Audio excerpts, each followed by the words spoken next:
About পিপুল চ্যানেলে আপনাদের স্বাগত। নমস্কার, আমি তরুণ কুমার পাল বলছি। আপনারা অ্যাবাউট পিপুল চ্যানেলে যারা নিয়মিত চোখ রাখেন, এবং এর আগেও বলেছি যে বিভিন্ন রকম মন্তব্য করে যারা এই চ্যানেলের প্রতিটি পোস্টের পক্ষে বিপক্ষে বক্তব্য রাখেন, উভয় মতই আমাদেরকে আর কি এবং আমাকেও ব্যক্তিগতভাবে আমাকেও যথেষ্ট সমৃদ্ধ করে। তো আজকে একটা ঘটনা ঘটলো, যেটা আজকে শনিবার। তো সকালে একজন তৃণমূল সমর্থকের সাথে পথে দেখা হলো, বেশ কিছুক্ষণ কথা হলো। সে নীতিগতভাবে তৃণমূলকে সমর্থন করে। প্রথমে সে কংগ্রেসই পরিবারের মানুষ, এবং পরবর্তীকালে তৃণমূল কংগ্রেসে সমর্থক হয়ে গেছে, যেভাবে অনেক এলাকায় অনেকে হয়েছে। তো তার সাথে কথা বলতে গিয়ে আমার কিছু প্রশ্ন ছিল আর কি, যে তৃণমূল কংগ্রেস প্রতিটি ভোটেই, সে আঞ্চলিক ভোটই হোক, মানে লোকাল গভর্নমেন্ট তৈরির ক্ষেত্রেই হোক, কিংবা রাজ্য সরকার গঠনের তৈরির ক্ষেত্রেই হোক, বা সংসদীয় নির্বাচন, যেটা মানে পার্লামেন্টারি ভোট, যেটা লোকসভায় সরকার করার জন্য আমাদের ভোট হয়, সেই ভোটের ক্ষেত্রেই হোক, যে ক্ষেত্রেই হোক না কেন, সবসময় তৃণমূলের এত জয় জয়কার। এবং সবচেয়ে বড় কথা, মানে লেফটিস্টরা পাওয়ারে আসবার পরে যতগুলো ভোট হয়েছে, সে 1977 থেকে 2011 পর্যন্ত, 2011 সালে ভোটে তো লেফটিস্টরা হেরেই গেছেন, 62টা সিট পেয়েছে। আর তার আগে 77 থেকে 2011 বিধানসভা নির্বাচন হওয়ার আগে পর্যন্ত যতগুলো ভোট হয়েছে, তাতে কিন্তু সারা পশ্চিমবঙ্গে বিরোধীরা যথেষ্ট আসন পেয়েছে। এমনকি কলকাতা কর্পোরেশন তৃণমূলের অধীনে 5 বছর ছিল, সুব্রত মুখার্জি মেয়রও হয়েছিলেন। কিন্তু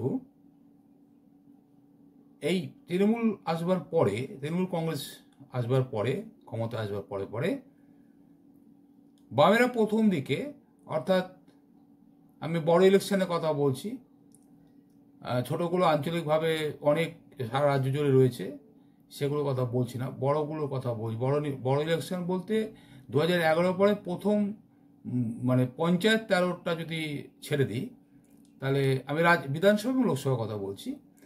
তো 14 সালে প্রথম লোকসভা এলো, লোকসভার ভোট, সেখানে দেখা গেল বামেরা 2টো সিট পেল। তো তারপরে ধরুন 14 সালের পরে চলে এসছে 16 সালে বিধানসভা নির্বাচন। সেবারে মোটামুটি বামেরা, এবং একসাথে লড়েছিল, কংগ্রেসও আসন পেয়েছে। কংগ্রেস বিরোধী দলের অবস্থান নিতে পেরেছে বিধানসভায়, এবং বামেদেরও মুখ্য সচেতক তাদের তরফ থেকে ছিলেন ডক্টর সুজন চক্রবর্তী, সিপিআইএমের। 2016 পর 2019 বামেরা কোনো আসন পায়নি, কংগ্রেস পেয়েছিল। আর এরপরে 21 নির্বাচনে বাম এবং কংগ্রেস কেউ কোনো আসন পায়নি। তাদের শরিক আইএসএফ থেকে ওই নওশাদ সিদ্দিকী একটি আসন লাভ করেছিলেন। আর 21 পর 24 লোকসভা নির্বাচন, সেই নির্বাচনে একই ফল। এবারে একই ফল বলবো কি, এবারে কোনো আসনই না পেয়েছে, একটি আসন কংগ্রেস লাভ করতে পেরেছে। যদি বলা হয় যে মানে বিরোধী দল, কেন বিরোধী দল বলছি, রাজ্যের বিরোধী দল হিসাবে তো তারা প্রতিদ্বন্দ্বিতা করেছেন এবং কেন্দ্রীয় বিরোধী দল বিজেপির বিরোধী দল হিসেবে প্রতিদ্বন্দ্বিতা করেছেন। কংগ্রেস একটি সিট লাভ করেছে, যদিও জোট সঙ্গী সেখানেও বামেরা ছিলেন। যাই হোক, কিন্তু বামেরা কোনো আসন পাননি। তো আমার এই তৃণমূল সমর্থককে প্রশ্ন ছিল যে এই ফলাফলটা কেন হচ্ছে। পশ্চিমবঙ্গের এই রেকর্ড ব্রেকিং ফলাফল কোনো কালেই কেউ দেখেনি যে বিরোধী দলের অবস্থান থাকবে কিন্তু সেখানে বামেরা অনুপস্থিত থাকবে, এটা ভাবা যায় না। মানে স্বাধীনতার পর থেকে যতগুলো ভোট হয়েছে, মানে কোনো ভোটে এমন হয়নি যে বামেরা আসন লাভ করতে পারেননি, সে বিধানসভা হোক লোকসভা হোক যাই হোক। এটা কেন হচ্ছে? বিশেষ করে এই পর্বটা আমি বলতে চেয়েছিলাম যে এই যে সময়কালটা তৃণমূল সরকার চলছে, বামেরা কোনো আসন পাচ্ছে না, বামেদের ভোট কমে যাচ্ছে। তো তার সহজ সরল উত্তর ছিল, যেটা আমরা সবাই জানি বা বলি বা চোখে দেখতে পাই, যে কেন বিরোধী দল হিসাবে তো বিজেপি ভোট পাচ্ছে। তো আমি তাকে বললাম, দেখো, বিজেপির ভোট পাওয়া আর বামেদের ভোট পাওয়ার মধ্যে অনেক পার্থক্য আছে। কারণ বিজেপির ঘরানা আর তৃণমূলের ঘরানা এক।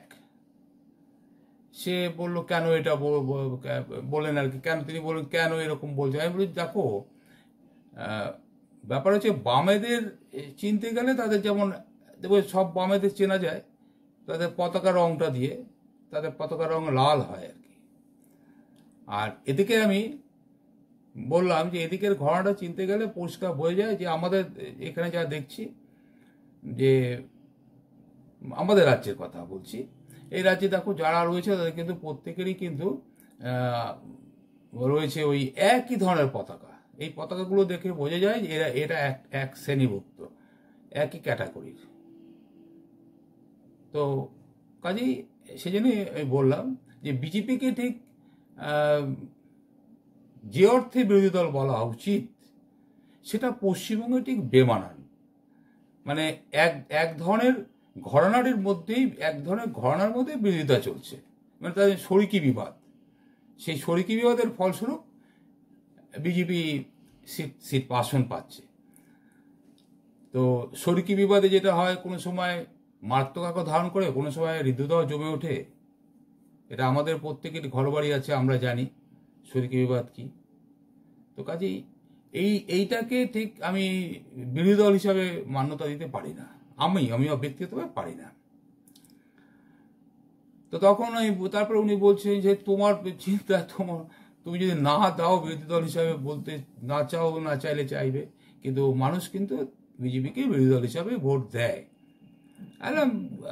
আমি বললাম যারা দেয় তাদের ভাবনা চিন্তাগুলো অলমোস্ট সেম, তাতে তৃণমূলকে দেওয়া যায়, বিজেপিকেও দেওয়া যায়, ব্যাপারটা একই। যাই হোক, এই মীমাংসা তো হওয়ার কথা নয়, হলো না। আমার যুক্তিতে সে মানতে চাইল না। আমি তাকে বাম ঘরানার কথাটা বললাম, খানিকটা বলেছি, বুঝিয়েছি যে বাম ঘরানা ঠিক এরকম হয়। অন্তত আর সব কিছু না বোঝে, অন্তত এটা বুঝবে যে বামেদের সবার পতাকা রং লাল থাকে। তো বিরোধী হলে হয় বাম, অথবা যে ধরনের পতাকা নিয়ে, এমনকি কংগ্রেসের পতাকার রঙও যা, তৃণমূলের পতাকা রঙও তাই, এবং বিজেপির একটি রং বাদ দেওয়ার দুটো রং আছে। তো কাজে এইটা একটা ঘটনা। আর এদের এই সেকশনটার বিরোধী পক্ষ বলে আমি মনে করি বামেদের দিকটা ধরা ঠিক, লাল পতাকা সম্পূর্ণ আলাদা। যাই হোক, আমি বললাম, দেখো, বিরোধী বললে স্বাধীনতার পর থেকে বাংলার রাজনীতিতে, পশ্চিমবঙ্গ রাজনীতিতে বিরোধী দল বলে আগে এই বামেরাই ছিল। 34 বছর শাসন করেছে সরকারি দল, তখনও পতাকা রং লাল, কিন্তু এখন বামেদের আর কোনো আসন পাওয়া যাচ্ছে না। তখন আমি যেসব এর পিছনে কারণটা তুমি আমাকে বলো, এর একটা তো কোনো কারণ তো আছে। তো এবার তৃণমূল সমর্থক কতগুলো কথা বলল, যার মোদ্দা কথা হচ্ছে, ঘনিষ্ঠ আমার যদিও, সে আমাকে বলল যে পেইড ভোটার বোঝো, পেইড ভোটার কাকে বলে। আমি বললাম, না বোঝার কি আছে, যে ভোটারদের পয়সা দিয়ে কিনে রাখা হয় তারাই পেইড ভোটার। বলে একদম এক্স্যাক্টলি ঠিক কথা বলেছো। তাই বললাম, তুমি পেইড ভোটার বলতে কি বলতে চাইছো, কিরকম? তা সে যে ব্যাখ্যাটা দিল, আমার যুক্তিটা ফেলতে পারলাম না। মানে প্রথম প্রথম বক্তব্য হচ্ছে যে মুখ্যমন্ত্রী কোনো এক সময় তো বলেছেন, আমার কাছে সে রেকর্ড নেই, তথ্য নেই, ওই আমাকে বলল যে যে মুখ্যমন্ত্রী এটা বলেছেন যে সবাই যদি সরকারি চাকরির দিকে নজর দিয়ে বসে থাকে তাহলে পরে তো সম্ভব না। সরকারের কাছে এত মানে বেকারত্বকে দূর করবার জন্য এত সরকারি পদ নেই যা দিয়ে ক্রমবর্ধমান বেকার সমস্যার সমাধান সরকার করতে পারে। আমি বললাম একদম ঠিক কথা, কিন্তু আমি বললাম যে সেটা ঠিক আছে, কিন্তু নিয়োগ তো বন্ধ। বাম আমলে তো নিয়োগগুলো ছিল, নিয়োগ প্রক্রিয়া চালু ছিল, যে পরীক্ষাগুলো হতো, বিভিন্ন সরকারি পরীক্ষাগুলো হতো, যেমন পাবলিক সার্ভিস কমিশন, এই সমস্ত আমি আগেও বলেছি, আপনারা জানেন সবাই, এবং সেন্ট্রালের থেকেও হতো এই সমস্ত বিভিন্ন স্টাফ সিলেকশন কমিশন, এমনকি ব্যাংকিং সার্ভিস রিক্রুটমেন্ট বোর্ডের পরীক্ষা, রেলওয়ে বোর্ডের পরীক্ষা, রেলওয়ে রিক্রুটমেন্ট বোর্ডের পরীক্ষা, এই সমস্ত হতো। তারপরে মানে সেন্ট্রাল গভর্নমেন্ট আন্ডারটেকিং এন্টারপ্রাইজগুলোর পরীক্ষাও, বিভিন্ন মানে কোম্পানিগুলোর পরীক্ষা হতো, এন্টারপ্রাইজিং সংস্থা অর্গানাইজেশনগুলোর ভোট পরীক্ষাগুলো হতো। সেগুলো এখন আর সেভাবে শুনি না। আমি এবং আমার বন্ধুবান্ধবরা অনেকেই তো এই সমস্ত পরীক্ষা দিয়েই তো, আমার বন্ধুরা ম্যাক্সিমাম বলবো, তারা সব কিন্তু এইসব পরীক্ষা বসে চাকরি পেয়েছে এবং বামপটের আমলেই পেয়েছে। কেউ ওই সেন্ট্রাল গভর্নমেন্ট আন্ডারটেকিং এন্টারপ্রাইজের যে অর্গানাইজেশন আছে সেখানেও পেয়েছে, আবার কেউ রাজ্য সরকারের পিএসসি দিয়ে পেয়েছে, কেউ এসএসসি দিয়ে পেয়েছে, কেউ ব্যাংকিং সার্ভিস রিক্রুটমেন্ট বোর্ডের পরীক্ষা, কেউ রেলওয়ে সার্ভিস রিক্রুটমেন্ট বোর্ডের পরীক্ষা, এই সমস্তই ছিল। খুব যে একেবারে মানে চাইলেই পাওয়া যেত তা নয়, পরীক্ষায় বসতে তো ডেসক্রিপটিভ টাইপ পরীক্ষা হতো, তারপরে তার যারা পাস করতে পারতো তাদের কল করা হতো, ইন্টারভিউ হতো। যাই হোক, সেই সময়ের মধ্যে দিয়ে চাকরি হয়েছে একেবারে। মানে আর একটা কথা, জীবনযাত্রা আজকে যেমন একটা মানে চাকরি নেই টাইপের অবস্থা, এবং থাকলেও সে প্রাইভেট ফার্ম, যেটা একটা সময় সত্যি কথা বলতে কি পাত্র নির্বাচন করার সময় বাবা মায়েরা সরকারি চাকরি কিনা জিজ্ঞেস করতেন আগে। এটা মানে প্রেফারেন্সে সরকারি চাকরিদের প্রেফারেন্স ছিল বেশি, কারণ সরকারি চাকরির সুবিধাটা বেশি আছে না। বিশেষ করে বাজারে দ্রব্যমূল্য বৃদ্ধি পেলে তাদের সাথে একটা কি বলা হয়, বাজারের জিনিসের দামের সাথে সামঞ্জস্য করে ডিএ বাড়ানোর একটা পদ্ধতি সরকারি প্রতিষ্ঠানগুলো থাকে, যেটা অন্যান্য প্রাইভেট ফার্মে বা মার্চেন্ট ফার্মে এরকম ব্যবস্থা ততটা নেই, সেরকম নেই। তো আর এখন তো কর্পোরেট হাউস হয়ে গেছে সব জায়গায়। তো আমি বললাম যে সেই ক্ষেত্রে সরকারি চাকরিদের বাজারের সাথে ভারসাম্য বজায় রেখে জীবন ধারণ করাটা খুব সুবিধাজনক ছিল, এই জন্য হয়তো বাবা মাদের কাছে সরকারি চাকরিটা অগ্রাধিকারী ছিল। যাই হোক সে কথা। তাই বললাম এখন যে এই যে অবস্থা জয়লাভ হচ্ছে, এর কারণটা কি? তখন ওই যে পেইড ভোটারের কথাটা বললো, যে পেইড ভোটার বলতে গিয়ে ও বেশ কয়েকটা কথা বলেছে, কয়েকটা পয়েন্ট বলেছে। যেমন আমি সেটা নোট করে রেখেছি, মনের মধ্যে নোট করেছিলাম, পথের দেখা, পরে কাগজে নোট করেছি। ও যেমন ফার্স্ট পয়েন্ট যেটা বলেছে, একটা বলেছে যে ওর প্রথম কথা আমি বলেছিলাম যে বামেরা যে ভোট পাচ্ছে না, বামেদের তো পাওয়ারে আসা দরকার। কারণ দেখো, বামেরা কিন্তু পজিটিভ দিকটা, বামেদের অনেক পজিটিভ দিক ছিল, যে পজিটিভ দিকগুলো ধাপে ধাপে ধাপে ধাপে রাজ্যটার ডেভেলপমেন্ট করেছে। কিন্তু বামেরা চলে যাওয়ার পরে প্র্যাকটিক্যালি রাজ্যের কোনো উন্নয়ন হয়নি। কারণ হিসাবে আমি ওকে বলছিলাম, দেখো মানুষের উন্নয়ন বলতে বোঝা যায় যে তাদের হাতে কি পরিমাণ ক্রয় ক্ষমতা আছে, তারা কিনতে পারেন। মানে অ্যাডজাস্ট করতে তো হয়, আমাদের সবাইকে অ্যাডজাস্ট করে চলি। ধরো যে ঘরে 1 কেজি ডাল লাগতো, সেই ঘরে তো 500 ডাল কেনা হচ্ছে এখন। অর্থাৎ এইভাবে অ্যাডজাস্ট করে চলি। ভালো একটা জামা কাপড় কিনতে গেলেও, একটা ভালো জামা পরতে গেলেও সেখানে তার যে দাম, সেটা তো আমাদের ক্যাপাসিটি না থাকলে আমরা অ্যাডজাস্ট করি, তার চেয়ে কম দামের একটা জিনিস নিয়ে আসি ইত্যাদি। একে আমি অ্যাডজাস্ট বলি, আপনারা হয়তো বলেন। তো আমি ওকে সে কথাটা বললাম যে, তো আমি বললাম দেখো, বামেদের সময় মানুষ যে একেবারে সেই খুব যে একটা ধনী হয়ে গেছিল তা নয়, কিন্তু বামেরা কিন্তু মানুষের হাতে আর্থিক সঙ্গতিটা মানে অর্থটা কিছুটা হলেও মানুষের হাতে ভালোভাবে মানে সোজা পথে আসার একটা উপায় তৈরি করেছিলেন। এবং সেক্ষেত্রে ভূমি সংস্কার একটা ফ্যাক্টর, শিক্ষার বিস্তার একটা ফ্যাক্টর, এই সমস্ত ছিল। এবং কৃষিতে তো জল মানে বীজ, সার এবং জল সরবরাহ সেচের জন্য বিদ্যুতের মাশুল কমিয়ে সেচ ব্যবস্থার যাতে ভারসাম্য বজায় থাকে, কৃষকেরা দিতে পারেন, মানে বিলে ইলেকট্রিকের মিটার পড়ানোর জন্য যে খরচা সেটা যথাসম্ভব কম দিয়ে তারা চাষাবাদটা করতে পারেন। এই সুযোগ সুবিধা ছিল বলেই কিন্তু পশ্চিমবঙ্গে দেখো ধানে তো পশ্চিমবঙ্গ প্রথম হয়েছিল। এ তো আমি মিথ্যে বলবো না, তুমি ওয়েবসাইট দেখলেই পাবে। আর ফলের মধ্যে আম, লিচু এবং আনারস প্রথম স্থানে ছিল, সবজিতে প্রথম স্থানে ছিল, শুধু পারেনি আলুতে সেকেন্ড পজিশন ছিল। তা আমি বললাম যে দেখো ফলে এই যে মানে এই যে ব্যাপারটা, এই প্রথম স্থানে থাকা ইত্যাদি যে ব্যাপারটা, এর ফলে তার মানে কৃষকের হাতে পয়সা আসছিল, তাদের ক্রয় ক্ষমতা আসছিল। একটা সময় কিন্তু কৃষকদের হাতে জমিই ছিল না, বামেরা জমি দিয়েছিল এবং উৎসাহিত করেছিল কৃষিকাজে তাদেরকে মনোনিবেশ করাতে, এবং তারা করতে পেরেছিলেন। আমাদের রাজ্যের কিন্তু আমরা অনেকটা ডেভেলপ করেছি। তো সেই সুবাদেই কিন্তু এবং আরেকটা কথা ওকে বললাম যে সেলফ গভর্নমেন্ট তৈরির ক্ষেত্রে বামেরাই প্রথম সারা ভারতে পথ দেখিয়েছে। পঞ্চায়েত 1978 সালে পঞ্চায়েত, ত্রিস্তর পঞ্চায়েতে নির্বাচন করে, এবং জ্যোতি বসু পরিষ্কার বলেছিলেন যে রাইটার্স থেকে সব কিছু পরিচালনা হবে না, গ্রাম পঞ্চায়েত গ্রামের থেকে সিদ্ধান্ত নেবে, শহরাঞ্চলে পৌরসভা সিদ্ধান্ত নেবে, তারা সেখানকার মানুষ একত্রে বসে ঠিক করে কি সমস্যার সমাধান কিভাবে করা যায় সে সাজেশনও আমরা নেবে সরকার, এরকম একটা পরিকল্পনা ছিল। যাই হোক, তো আজকে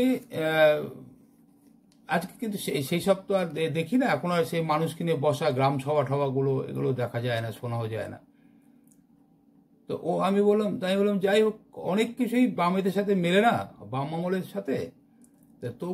তবু আর বাম আমলে অনেক উপকৃত হয়েছে মানুষ, ভুলবার কথা নয়। যদি কেউ ভুলে যায়, সেটা কেন ভুলে যাবে সেটা তাদের ব্যাপার, বলা তো উচিত নয়। তখন ওই পেইড ভোটারের কথাটা বললেন, এবং তাতে গিয়ে বললেন যে পেইড ভোটারে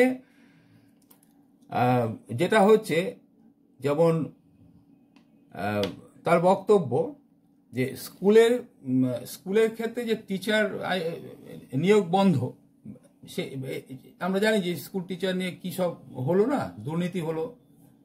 পার্থ চ্যাটার্জি, এই যে শিক্ষামন্ত্রী, প্রাক্তন শিক্ষামন্ত্রী, উনি জেলে বসে আছে, ছাড়া পেয়েছেন অবশ্য, ভেরি রিসেন্ট ছাড়া পেয়েছেন। চার্জশিট, তার নামে কোনো অভিযোগ জমা করতে পারেনি, কি করা যাবে, ছেড়ে দিয়েছে। তো যাই হোক, তো শিক্ষক নেই, স্কুলে পর্যাপ্ত শিক্ষক নেই, 8,000-এর মতো স্কুল বন্ধ হয়ে গেছে।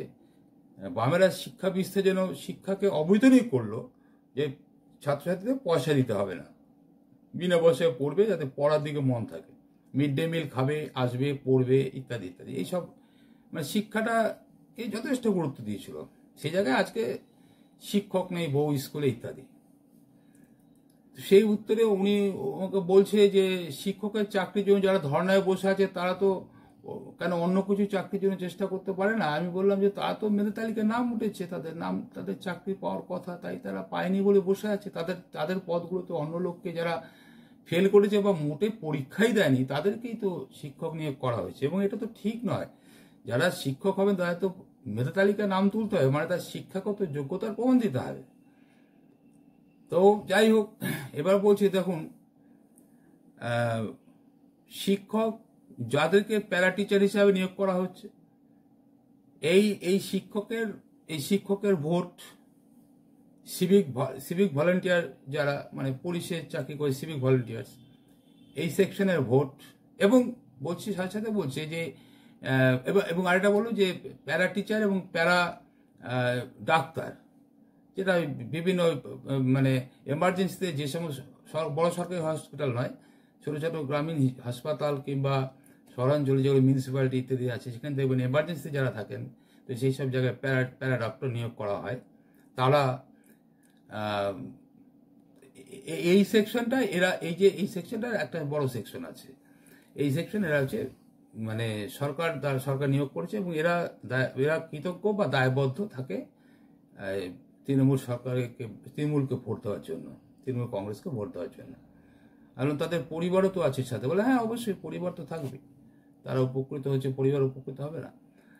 আর কি হতে পারে তা বললো যে এছাড়া ধরো কন্ট্রাকচুয়াল লেবার আছে, যেগুলো সরকারি পদে নিয়োগ হচ্ছে না কিন্তু কাজ তো চালাতে হবে, তার জন্য বিভিন্ন কন্ট্রাকচুয়াল লেবারে অর্থাৎ কন্ট্রাক্ট করে যাদেরকে নেওয়া হচ্ছে, no work no pay system, তাদের কোনো দায়বদ্ধতা নেই কিন্তু তাদের চাকরিটা হচ্ছে, করতে পারছে। বা অন্যান্য দপ্তর, বিভিন্ন দপ্তরে আর কি, আধা সরকারি দপ্তর, রাজ্য সরকারি, সেগুলোতেও নিয়োগ হচ্ছে, মিউনিসিপ্যালগুলোতে নিয়োগ হচ্ছে। এরকম সব জায়গায়, পঞ্চায়েত সব জায়গাতেই আছে। আর এরা কি সব ভোটার? বলে অবশ্যই চাকরি পাইয়ে দেবেন, তাদের হাতে অর্থের যোগানের ব্যবস্থা করে দেওয়া হলো, যাই দেওয়া হোক, তা তো ভোটার হবে। আর পেইড ভোটার বলতে আর কি আছে? বলো আর পেইড ভোটার বলতে যেটা আমরা সবাই জানি, লক্ষ্মীর ভাণ্ডার বলেছে, লক্ষ্মীর ভাণ্ডার। আর বলো বিভিন্ন স্ত্রী প্রকল্প, যে সমস্ত স্ত্রী প্রকল্পগুলো আছে নানা রকম, এই যুবশ্রী, কন্যাশ্রী, রূপশ্রী, দেবশ্রী বলে কিছু নেই, যাই দেবশ্রী একজন মানুষের নাম, মহিলার নাম, যাই হোক, মানে এই যে ধরনের স্ত্রী প্রকল্প, যুবশ্রী অবশ্য আছে। হ্যাঁ, এইগুলো, এই সমস্ত প্রকল্পে যে সমস্ত ছেলেমেয়েরা পাচ্ছে, তাদের পরিবাররা, তারা ভোটার তৃণমূলের। আমি বললাম তখন আমি বললাম দাঁড়াও, একটা জিনিস হচ্ছে কি জানো তো, মাধ্যমিক পরীক্ষায় মিনিমাম 25 পেলে পাস।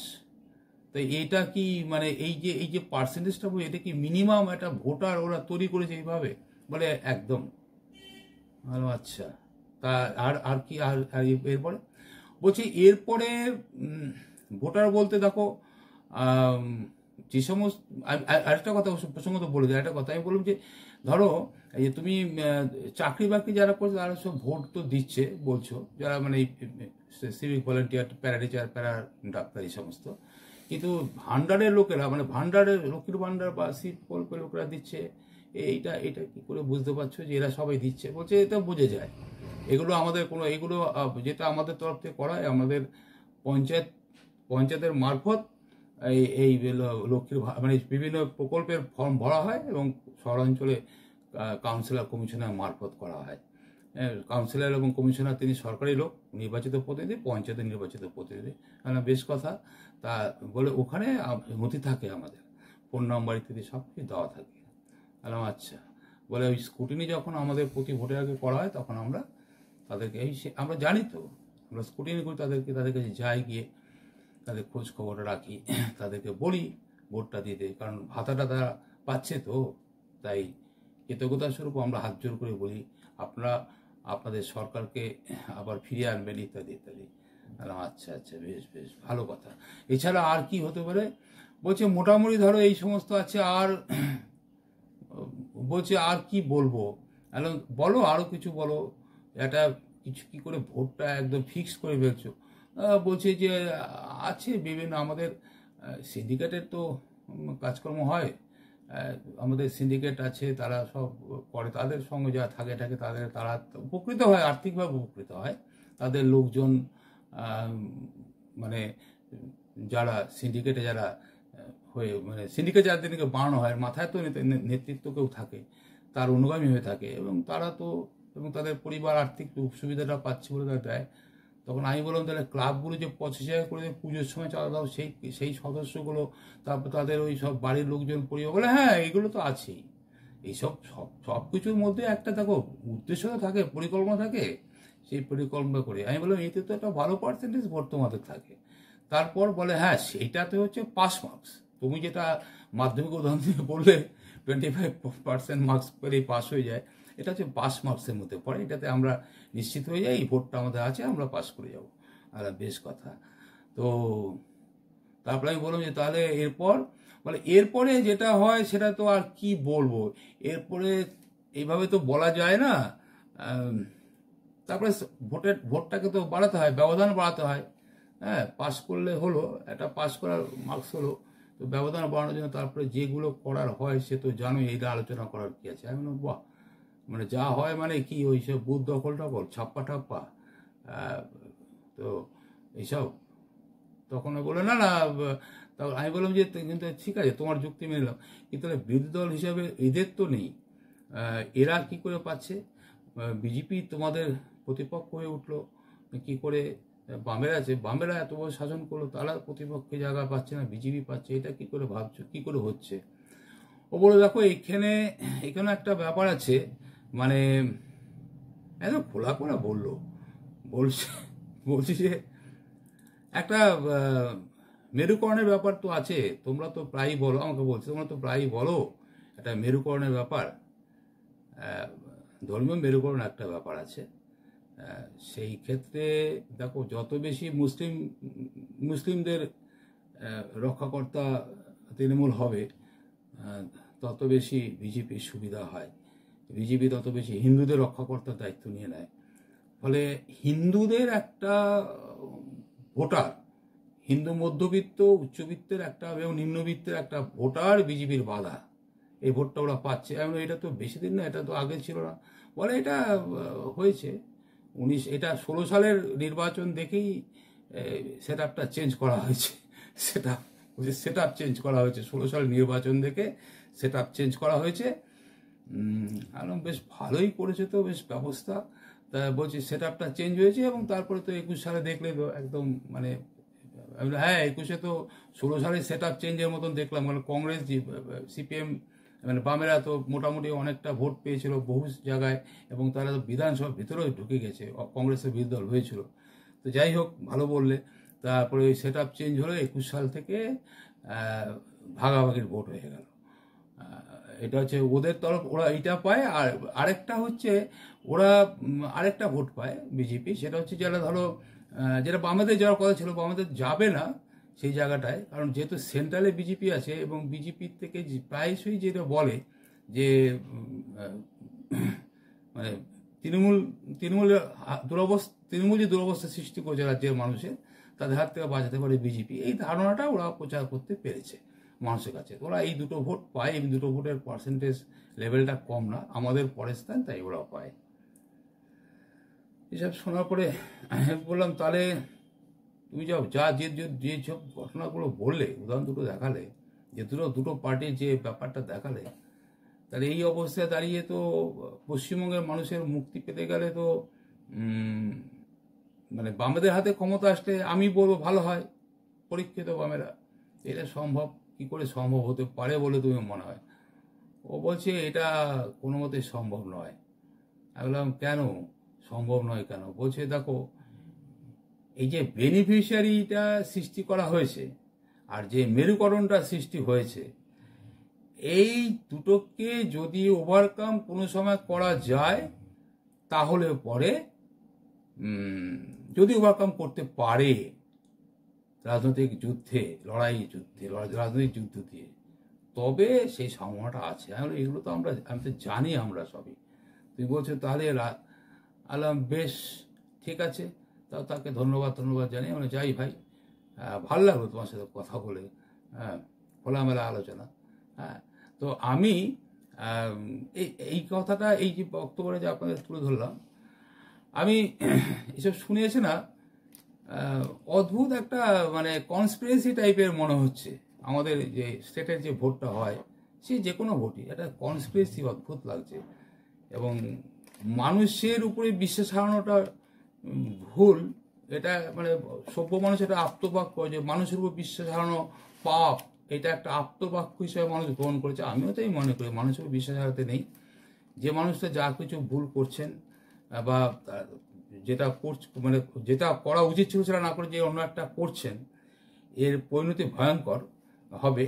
এবং মানুষ তো তখন বুঝবে, তখন মানুষ বুঝে তারা ঘুরে দাঁড়াবে। তো আমি এই প্রসঙ্গে আমি আমি যেটা আমি আজ এই পরে ভিডিওতে আমি যেটা বলবো, সেটা আমি 2-3টে ঘটনা আমি শুধু ভিডিওতে বলবো, আপনারা শুধু মেলাবেন, দেখবেন। আমি বলবো দীপশিতার কথা। একটা শিক্ষিতা মেয়ে আর কি, ফরেনও বেশ কয়েকবার লেকচার টেকচার দিয়েছেন।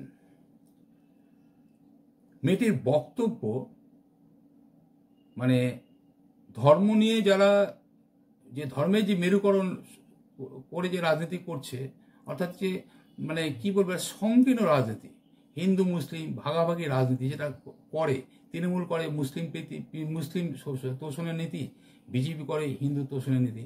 অ্যাকচুয়ালি হিন্দুদের নীতিটাও বিজেপি নেয় না।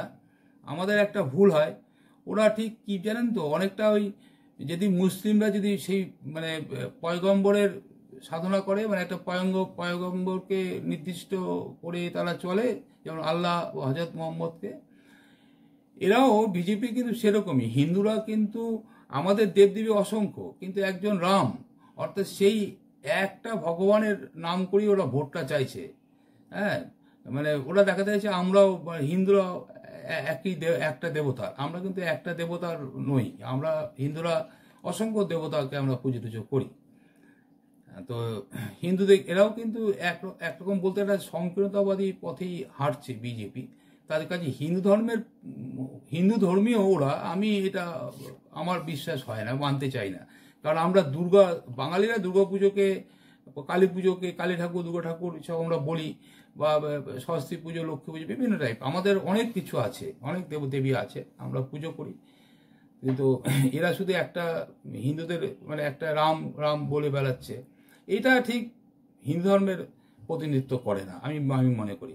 যাই হোক, আমি সেই দীপশিতা যে কথা বলছিলাম, একটা উচ্চশিক্ষিতা মেয়ে, সে এই ধর্ম সম্পর্কে তার একটা সুন্দর বক্তৃতা রয়েছে, ভাষণ রয়েছে। কোনো একটা নির্বাচন যাওয়ার সময় না, এমনি একটা তাদের নিজস্ব কোনো পার্টির প্রোগ্রাম কি সম্মেলন হিসাবে, পার্টির প্রোগ্রামই হবে বোধহয় কোনো, তার বক্তৃতা ভাষণটা আমি শুনেছি। আমি সেই ভিডিওটা আপনার দেখাচ্ছি, দেখুন। দীপশিতার কথাগুলো শুনুন। একটা শিক্ষিত ভদ্র সচেতন মানুষের বক্তব্য কেমন হওয়া উচিত ধর্ম সম্পর্কে, ওইটুকুনি একটা মেয়ে, মানে ওইটুকুনি বলছি, ওকে আমি সম্মান করি যথেষ্ট। বয়সে তো আমার তো অনেক ছোট, কিন্তু খুবই সম্মান করি ওর বিদ্যা বুদ্ধি জ্ঞানের জন্য। যথেষ্ট ইনফরমেটিভ একটি মেয়ে এবং প্রতিশ্রুতি সম্পন্ন সম্ভাবনাময়ী নেত্রী আমি মনে করি। তো তিনি কি বলছেন একটু শুনুন, আপনারা বুঝবেন ধর্ম সম্বন্ধে কি বলছেন। নিতে হবে, শুধুমাত্র ধর্মের নামে আমরা আমাদের ভোটগুলোকে দিয়ে দেব। ওরা বলবে মন্দির বানানোর জন্য নরেন্দ্র মোদীকে ভোট দিন। আচ্ছা, আপনার পশ্চিমবঙ্গে এর আগে মন্দির ছিল না? 2014-র আগে, 2019-এর আগে পশ্চিমবঙ্গের গ্রামে মন্দির তৈরি হয়নি? আপনার বাড়িতে, আপনার পাড়ায় যে দুর্গাপূজা হয়, সেই দুর্গাপূজা করার জন্য বিজেপির দরকার হতো, সিপিএম এর দরকার হতো, তৃণমূলের দরকার হতো? পাড়ার লোক চাঁদা দিয়ে নিজের পুজো নিজের মতো করতো। এতে তো রাজনীতির কোনো সম্পর্ক নেই। ধর্মের সঙ্গে রাজনীতির কোনো সম্পর্ক নেই। ধর্ম আপনার আস্থার জায়গা, বিশ্বাসের জায়গা, ভালোবাসার জায়গা। এই কদিন আগে শিবরাত্রি গেল, অনেক মায়েরা উপোস করে শিবের মাথায় জল ঢেলেছে। সারাদিন উপোস করে থাকার পর যখন শিবের মাথায় জল ঢালছিলেন, কি চাইছিলেন মা? হাত জোর করে বলছিলেন নাকি যে আমার দেশটাকে হিন্দু রাষ্ট্র বানিয়ে দাও গো, আমার দেশে যেন হিন্দু ছাড়া আর কেউ না থাকে? নাকি সে মাথায় জল ঢালতে ঢালতে বলছিলেন আমার ছেলেটা মেয়েটা যেন থাকে দুধে ভাতে, ওদের জন্য একটা ভালো চাকরি হয়? এই 12 তারিখের পর থেকে যখন রোজা রাখবেন মারা, সারাদিন উপোস করে সন্ধ্যাবেলা যখন ইফতার করে ওই নামাজ আদা করতে যাবেন, কি চাইবেন আল্লাহর কাছে? বলবেন আমার গাজায় হিন্দ চাই, মুসলিম রাষ্ট্র বানিয়ে দাও? নাকি সেই মাও চাইবেন তার বাড়ির যে ছোট্ট মেয়েটা স্কুলে যায়, সেই মেয়েটা যেন ভালো থাকে, মেয়েটা যেন বড় হয়ে একটা ভালো জায়গায় চাকরি করতে পারে? এই তো আমাদের চাওয়া। আপনি যে ধর্মেই বিশ্বাস করুন না কেন, আপনি মন্দিরে যান, মসজিদে যান, গির্জায় যান, গুরুদুয়ারাতে যান, আপনার সঙ্গে আপনার ভগবানের যে সম্পর্ক, সেই সম্পর্ক তো ভালোবাসা, সেই সম্পর্কে তো ঘৃণা নেই, সেই সম্পর্কে তো হিংসা নেই। দীপশিতা ভোটে দাঁড়িয়েছিলেন শ্রীরামপুর কেন্দ্র থেকে 2024 লোকসভায়। লোকসভার নির্বাচনে তাকে ভোট কেন দেবেন মানুষ, সেই জন্য তিনি মানুষের কাছে আবেদন জানিয়ে একটা অডিও প্রকাশ করেছিলেন। তো সেই অডিওটার মধ্যে শুধুমাত্র কথা এইটাই ছিল যে মানে বেকার ছেলে মেয়েদের চাকরি পাওয়ার জন্য কিভাবে চাকরি পাওয়া উচিত, কেন পাওয়া উচিত, কি অবস্থা বেকার ছেলে মেয়েদের, সেই চিত্রটা তুলে ধরেছে। আমার বলা চাইতে দীপশিতার ভিডিওটা ওইটা একটু শুনুন। মানে এমন আবেদন কোনো রাজনৈতিক দল দলের প্রার্থীরা জানান না, জানায়নি বলে আমি শুনিনি। একটা মানে মানুষ বেকারদের জন্য, বেকার ছেলেমেয়েদের জন্য তার এই আবেদন শুনে প্রত্যেকটি বেকার ছেলেমেয়েদের শুধু নয়, তাদের বাবা মা আত্মীয় স্বজন প্রত্যেকেরই দীপশিতাকে ভোট দেওয়া উচিত ছিল। দীপশিতা কিন্তু জিততে পারেননি, দীপশিতা হেরে গেছেন। দেখুন সেই ভিডিওটা, এই অডিওটা শুনুন একটু, অল্প বেশিক্ষণ না, বিরক্ত করবো না আপনাদের, একটু শুনুন, শুনবেন কিন্তু। নমস্কার, আমার নাম দীপশিতা। অনেকে আপনারা আমাকে জয়ী বলে চেনেন। আমার বাড়ি নিশ্চিন্দা। আমার স্কুলের নাম ঘোষপাড়া নিশ্চিন্দা বালিকা বিদ্যাপীঠ। আমার ছোট থেকে বড় হওয়া ডোমজুর বিধানসভা কেন্দ্রের বালি গ্রামাঞ্চল অঞ্চলে। আজকে 2024 সালের লোকসভা নির্বাচনের কাস্তে হাতুড়ি তারা চিহ্নের প্রার্থী আমি, আপনাদের জয়ী, আপনাদের দীপশিতা। আমরা চাই এইবারের নির্বাচনে আমাদের কথা সাধারণ মানুষের মুখে মুখে ইভিএম এর বোতামে পৌঁছে যাক। আমরা চাই আমাদের মতো সাধারণ ছেলেমেয়েরা যারা স্কুলে যায়, কলেজে যায়, বাংলা মিডিয়াম থেকে পড়াশুনো করার পর স্বপ্ন দেখে মানুষের মতো মানুষ হব, মাথা উঁচু করে বাঁচব, আমার বাড়ির মা, আমার বাড়ির বোন, আমার বাড়ির বড়দের ছোটদের ভালো রাখবো, আমাদের জন্য এই নির্বাচনে আমার লড়াই। কাদের জন্য লড়ছি আমরা? আইএলওর সমীক্ষা বলছে এই সময়ে দাঁড়িয়ে ভারতবর্ষে যা বেকার তার 83% আমার প্রজন্মের ছেলে মেয়ে। এই ছেলেমেয়েরা বেকার কেন? এদের যোগ্যতা নেই বলে, এদের মেধা নেই বলে, নাকি এদের ডিগ্রি নেই বলে, নাকি এটার কোনোটাই নয়? এরা বেকার কারণ আমার সরকার, আমার রাষ্ট্র এদের চাকরি দিতে অপারগ। এরা বেকার কারণ চাকরি পাওয়া আর যে পিছন দিকের রাস্তা, ঘুষের রাস্তা, টাকা খাওয়ানোর রাস্তা, সেই রাস্তায় হাঁটতে আমার প্রজন্মের মেধাবী মধ্যবিত্ত পরিবারের ছেলেমেয়েরা অপারগ। আমরা চাই এই লোকসভা নির্বাচনে আমার প্রজন্মের ছেলেমেয়ের যন্ত্রণার কথা, দুঃখের কথা, আশা ভরসা, স্বপ্নের কথা, স্বপ্ন ভঙ্গের কথা তুলে ধরতে। আমরা চাই এবারে এমন মানুষ প্রতিনিধি হন, জনপ্রতিনিধি হন, যে আমার প্রজন্মের ছেলেমেয়ের চাকরির কথা বলবে, রাষ্ট্রকে বাধ্য করবে। যারা টাকা নিয়ে, ঘুষ নিয়ে আমার যোগ্য মেধার ছেলেমেয়ের চাকরিগুলোকে বিক্রি করে দিচ্ছে, বান্ধবীর খাটের তলায় জমিয়ে রাখছে কোটি কোটি টাকা, তাদের শাস্তি দেবে। আমরা চাই এবারের নির্বাচন সকলের পেটে ভাত, সকলের হাতে কাজের এজেন্ডাতে হোক। আপনিও কি তাই চান না? আপনিও তো চান আপনার বাড়ির মেয়েটা, আপনার বাড়ির ছেলেটা স্কুলে পড়ে, কলেজে পড়ে, সন্ধ্যাবেলা বাড়ি ফেরার পর টিউশনি করতে বসে, যাতে মা বাবার আরেকটু সাহায্য, আরেকটু সাশ্রয় হয়। ওদের জন্যই তো আমাদের লড়াই। ওরা চাকরি পাক, এসএসসি পিএসসি পরীক্ষা হোক প্রতি বছর, কেন্দ্রীয় সরকারের লক্ষ লক্ষ শূন্য পদে নিয়োগ হোক 70। সাধারণ মানুষ, খেটে খাওয়া মানুষ, তাদের পরিবারের ছেলেমেয়েরা যোগ্যতা অনুযায়ী, মেধা অনুযায়ী মাথা উঁচু করে চাকরি পাক। তাই এই নির্বাচনে আপনারা কাস্তে হাতুড়ি তারা চিহ্নে ভোট দিন। আপনারা এই নির্বাচনে কাস্তে হাতুড়ি তারা চিহ্নে ভোট দিন, কারণ আমার গ্রামের যে ছেলেটা ক্লাস 8-এর পর 10-এর পর আর পড়াশুনো করলো না, জরির কাজে, আড়ির কাজে, সোনার কাজে পরিযায়ী শ্রমিক হতে বাধ্য হলো, ওদের ঘরে ফেরাতে হবে। যে ওদের ঘরে ফেরাতে হবে, ওদের বাড়িতে, ওদের গ্রামে, ওদের এলাকায় কর্মসংস্থান দিতে হবে। প্রতিদিনের রোজ 150 টাকা। যে কাজ করে আমার ভাইটা 100 টাকা পাচ্ছে ওর জগৎবল্লভপুরের গ্রামে, সেই একই কাজ করে কেরালায় পাচ্ছে ও 1200 টাকা। কেরালা যাবে না কেন বলুন তো? যে কাজ করে আমার বাঁকড়ার শ্রমিক 500 টাকা পায় প্রতিদিন, সেই একই মানুষ পুনেতে আমেদাবাদে গেলে পাচ্ছেন 1000 টাকা। ওরা পরিযায়ী হবে না কেন? ওদের মজুরি বাড়ানোর দায়িত্ব কার? আমাদের না? সরকারের না? রাষ্ট্রের না? যারা এই জরি শ্রমিক, আড়ি শ্রমিক, সোনার কাজ করা মানুষগুলোর ভোটে জিতে দিল্লি যান, এমএলএ হন, এমপি হন, মন্ত্রী হন কেউ কেউ, তাদের দায়িত্ব ছিল না ওদের হাতে টাকা তুলে দেওয়া, ওদের মজুরি বাড়িয়ে ওদের গ্রামে, ওদের এলাকায় মাথা উঁচু করে সম্মানের সঙ্গে কর্মসংস্থানের জায়গা করে দেওয়া? আমরা বলছি, আমরা যদি সুযোগ পাই, আপনারা আমাদের যদি সঙ্গে থাকেন, পার্লামেন্টের মধ্যে গিয়ে প্রতিদিনের রোজ ন্যূনতম অন্তত 600 টাকা কারোর জন্য লড়াই করব আমরা, যাতে আমার গ্রামের কোনো মানুষকে পরিযায়ী শ্রমিক হতে না হয়। এ দাবি তো আপনার, এ দাবি তো আমারও। আমরা বলছি আমার শিল্পীদের হাতে শিল্প তুলে দিতে হবে। আড়ি শিল্পী, জরি শিল্পীদের জন্য জরি হাব তৈরি করব আমরা। রাজবলহাটের তাঁত শিল্পী একসময় সারা বাংলা জুড়ে রাজবলহাটের তাঁতের নাম ছিল, আজ তারা ধুঁকছে। হ্যান্ডলুমের জায়গায় এসেছে পাওয়ার লুম। আমার যে শিল্পীরা আগে তাদের হাতেতে, তার মেধায়, তার জাদুতে বুনে নিতেন নানা ধরনের নকশা, আমার মায়েরা বোনেরা গায়ে দিতেন সেই রাজবলহাটের তাঁত, আজকে রাজবলহাটের তাঁতিরা আর খেতে পান না। আমরা চাই রাজবলহাটে তাঁত সংরক্ষণ শিল্প তৈরি করতে। এ দাবি তো আপনারও, এ দাবি আমাদের। তাই আমাদের জন্য, আপনাদের জন্য কাস্তে হাতুড়ি তারা চিহ্নে আগামী 20 মে আপনি ভোট করবেন। এই এরপর ভোটের রেজাল্ট ফল বেরোলো, দীপশিতা জিততে পারলেন না। খুব দুঃখজনক ঘটনা। তো এবিপি আনন্দের উজ্জ্বল মুখার্জি, তিনি দীপশিতার পরাজিত হওয়ার পরে ইন্টারভিউ নিয়েছিলেন।